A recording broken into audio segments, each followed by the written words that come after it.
Sir, ওখান থেকে শুরু করে ওই পর্যন্ত মাঝখানে সব জমি বিক্রি হবে।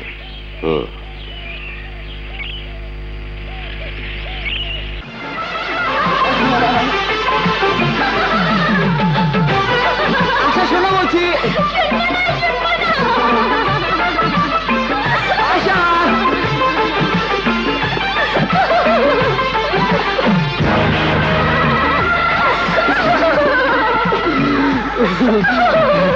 আজ তোমাকে আমি ছাড়বই না।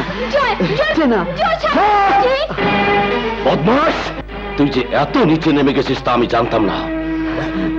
আজ তোকে এমন শিক্ষা দেব যাতে আর কোনোদিন কোনো মেয়ের ইজ্জত নিয়ে খেলতে না পারিস। আঙ্কেল, ওর কোনো দোষ নেই আঙ্কেল। দোষ নেই? কি বলছো তুমি? সত্যি বলছি আঙ্কেল, ও আমার সাথে কোনো খারাপ ব্যবহার করেনি, দুষ্টুমি করছিল। আমরা দুজন দুজনকে ভালোবাসি। জয়, ওখানে গাড়ি আছে, গাড়িতে গিয়ে বসো। যাও।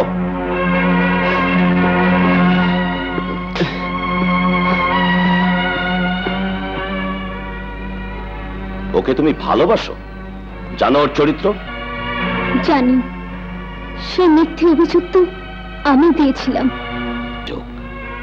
কি বলছো তুমি? হ্যাঁ আঙ্কেল, জয়ের উপর জিদ করে মিথ্যে অভিযোগ এনে আমি ওকে কলঙ্ক দিয়েছিলাম। থামো থামো থামো, তোমার কোনো কথা এখন এই মুহূর্তে আমি শুনতে চাই না।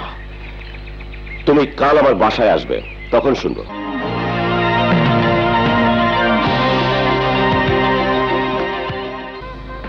এটা দেখ তো। বাহ, মারামারি করণের লেগা এটা খুব সুন্দর। মারামারি করতে যাবো কে বললো? এটা এটা দেখ তো। ওরে বাবা রে, ম্যাম সাহেব, যেখানে যাইবেন ওখানে কোনো সার নাই তো? কেন? না মানে সার গো, লাল রংটা পছন্দ না, দেখলে গুতাইতে চায়। তাহলে থাক, রিস্ক নিয়ে কাজ নেই।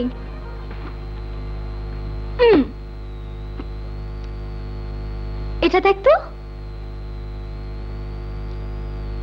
প্রেম করছেন কোনদিন? কেন?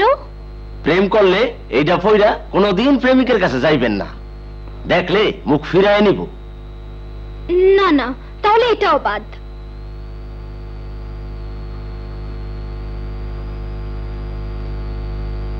এটা দেখ তো।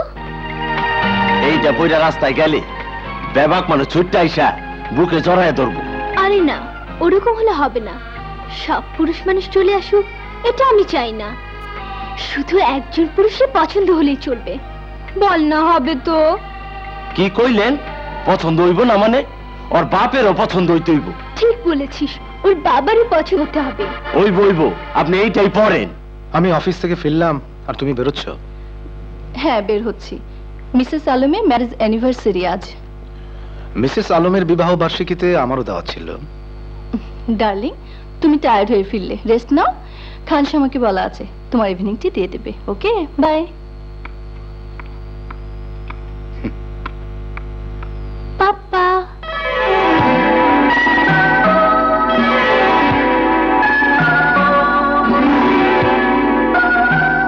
দেখো তো কেমন লাগছে? অপূর্ব। যেমন খুশি তেমন সাজোর প্রতিযোগিতা আছে নাকি? পাপা, এ কথা বলছো কেন? না, শাড়ি পরতে তোকে কখনো দেখিনি তো, তাই বলছিলাম। ঠিকই ধরেছো, যে প্রতিযোগিতায় একটি বাঙালি মেয়েকে শাড়িতে মানায় সেই প্রতিযোগিতা আছি। হ্যাঁ, রবীন্দ্রসঙ্গীত গাইতে হবে নাকি? প্রয়োজন হলে গাইবো। যা, দোয়া করি প্রথম হতে পারলে অখুশি হব না, তবে সবার মন জয় করতে পারলে দারুণ খুশি হব। আসি।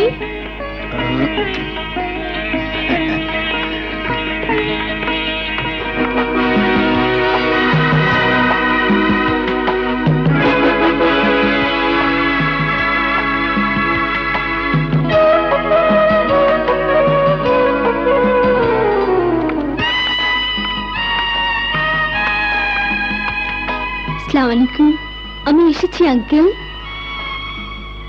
শানা, তোমার ছেলে জয়কে যে ভালোবাসে সেই মেয়ে আশা।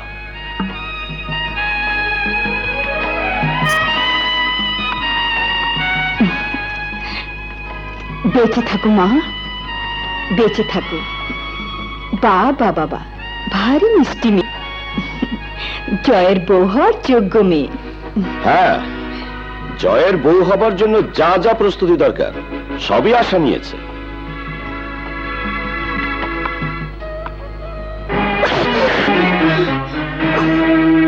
তোমার স্পর্ধা তো কম নয়, আমার পা স্পর্শ করো। আঙ্কেল, তোমার ওই নোংরা মুখে আমাকে আঙ্কেল ডাকবে না, নষ্টা মেয়ে। নষ্ট মেয়ে? আমি আমি নষ্ট মেয়ে? হ্যাঁ হ্যাঁ, তুমি নষ্টা মেয়ে। আমার ব্যাংক ব্যালেন্সের পরিমাণ জেনে আমার ছেলে জয়কে স্বামী হিসেবে পাবার যে নীল নকশা এঁকেছ, আমি বেঁচে থাকতে কোনো দিনই তা বাস্তবায়িত হতে দেব না। আপনার মাথা খারাপ হয়ে গেছে। ব্যাংকে আপনার কত টাকা আছে তা আমার জানা নেই, তবে আমার বাবার ব্যাংকে যত টাকা আছে তা আপনার টাকার চেয়ে বেশি না হোক, কম হবে না। এ খবর আমি আপনাকে হলফ করে দিতে পারি। তাহলে তোমার বাবার টাকার গরমে সমাজের চোখে জয়কে আমাকে ছোট করে দিয়েছিলে, সেটা কোন নীল নকশা? আপনাকে ছোট করতে চাইনি, জয়কে তো নয়। জয় আমার গাড়ি ভেঙে দিয়েছিল, তারই প্রতিশোধ নিতে জয়কে সাজা দিতে গিয়ে যে মিথ্যে অভিযোগ আমি এনেছিলাম, তার জন্য জয়ের কাছে কলেজের সবার সামনে দাঁড়িয়ে ক্ষমা চেয়েছি। আজ আপনার পা ধরে ক্ষমা চাচ্ছি। আমি জয়কে ভালোবাসি, জয়ও আমাকে ভালোবাসে। শুনছো, মেয়েটি তার ভুল বুঝতে পেরেছে। আশাদের যে বয়স, সে বয়সে এ ধরনের ভুলের পরিণতি যে কতটা মারাত্মক হতে পারে তা ওরা বোঝে না। ওকে তুমি মাফ করে দাও। শাহানা, ওকালতি করো না। তুমি ওকে কতটুকু চিনতে পেরেছ? জয় ওকে হাড়ে হাড়ে চিনেছে। জয় তাকে বিয়ে করবে না, এটা জয়েরই কথা। জয়কে ডাকুন, আমি ওর মুখ থেকে কথাটা সরাসরি শুনতে চাই। জয়, জয়, জয়, জয়। চিৎকার করে লাভ হবে না। জয় যখন জানতে পেরেছে তুমি এ বাড়িতে তোমার ভালোবাসার দাবি খাটাতে আসছো, তখনই সে বাড়ি ছেড়ে চলে গেছে। কোথায়? কোথায় গেছে বলে যায়নি, তবে এটুকু বলতে পারি, তোমার ডাক জয়ের কানে আর কোনোদিনই পৌঁছবে না। এবার তুমি যেতে পারো। না, আমাকে এত সহজে ভোলাতে পারবেন না। আমি এখানেই দাঁড়িয়ে থাকবো। জয় এসে আমাকে বলবে সে আমাকে ভালোবাসে কিনা, সে আমাকে বিয়ে করবে কিনা। বলেছি তো, জয় তোমার ডাকে সাড়া দিতে এখানে আসবে না। বিশ্বাস করি না আপনার কথা। আপনি আপনি মিথ্যে বলছেন।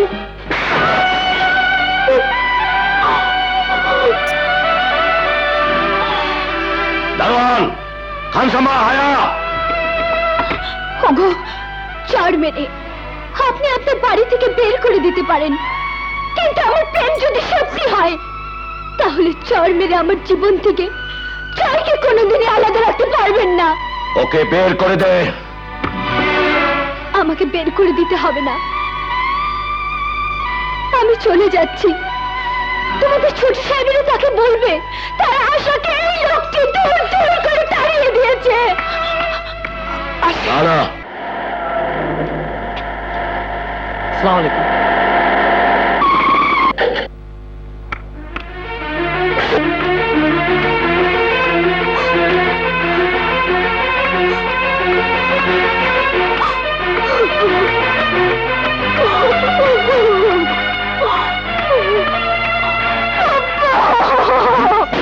আশা, এই আশা, কি হয়েছে মা? কে বকেছে? হ্যাঁ? আশা, তোর গালে চড়ের দাগ? কার এত বড় সাহস যে আমার আশার গালে চড় মেরে 5 আঙ্গুলের দাগ বসিয়ে দেয়? পাপা, তুমি তো আমাকে মারোনি, মাম্মিও কোনোদিন মারেনি। তোমরা আমার পাপ্পা মাম্মি হয়ে কোনোদিন আমার গায়ে হাত তুলোনি। ওই ওই লোকটা কেন আমাকে চড় মারবে, কেন আমাকে অপমান করবে? লোকটা কে? জয়ের বাবা। জয়? জয়টা আবার কে? আমি যাকে ভালোবাসি, যে আমাকে ভালোবাসে, সেই জয়। ভালো শাড়ি পরে সেজে গুজে তুই তাহলে ওদের বাড়িতে গিয়েছিলি চড় খেতে? বল কে সে? কি তার নাম? কোথায় থাকে? নাম বলতে পারবো না, তবে গুলশানে থাকে, 125 নম্বর রোডে 39 নম্বর বাসায়। কোথায় যাচ্ছ পাপা? ওই লোকটির গালে চড় বসিয়ে দিয়ে তোকে চড় মারার প্রতিশোধটা নিয়ে আসি।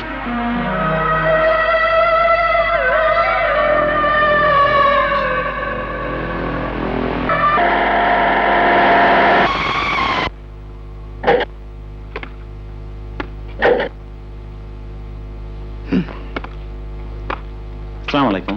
সাহেব বাসায় আছেন? আছেন, তাকে গিয়ে বলো ইঞ্জিনিয়ার ফিরোজ মামুন এসছেন। আসুন।